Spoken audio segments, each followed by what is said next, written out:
Hi, this is Ilma Art Studios photograph for today.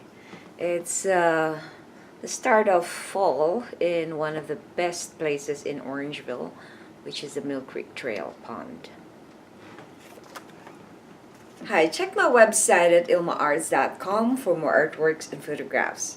Today I'd like to share Psalm 90 verse 15. It says, "Give us gladness in proportion to our former misery. Replace the evil years with good." Here's my poem. Prayer for joy. Lord, help us to find happiness and contentment. Give us gladness to replace all the disgruntlement. Make us focus on you so we will be set free. Guide us through life so we can be able to see. Lord, never let us be corrupted by this world. Help us to constantly seek the truth in your word. Let us rejoice and be glad, for you have been faithful.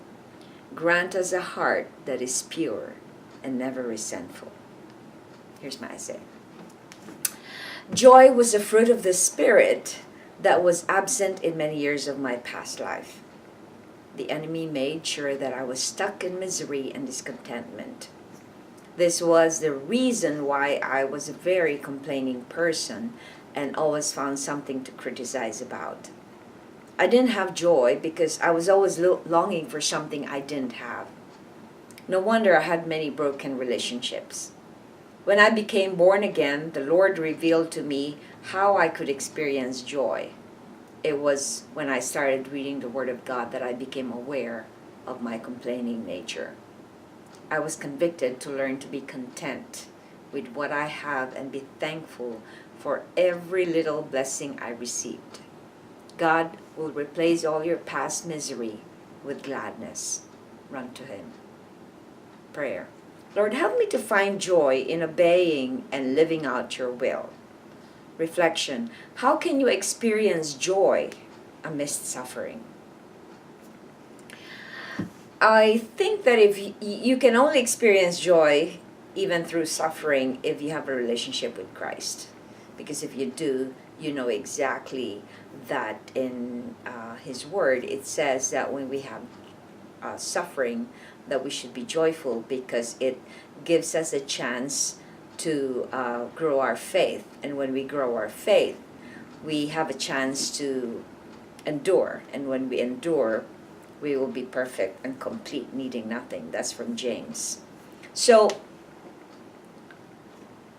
there is a reason why why God allows us to experience suffering. God doesn't give us the suffering.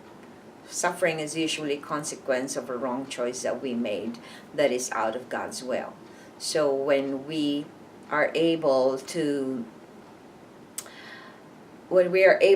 grasp that despite all the odds and bad things that are happening in our life, that there is a God, and that is that we have to believe that He will always be there for us and that He will never forsake us and never leave us.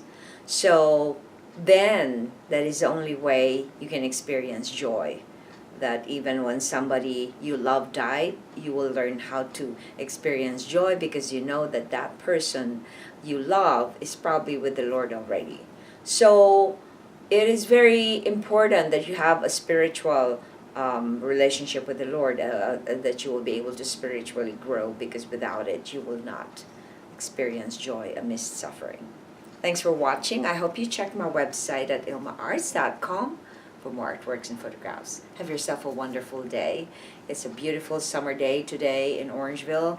Yesterday we had almost 35 degrees and then it rained so hard, so it cooled it down. So today we have a 20 degrees, so which is ideal, and it's not very hot. So thanks for watching. I hope you check my website at ilmaarts.com for more artworks and photographs. Have a blessed day.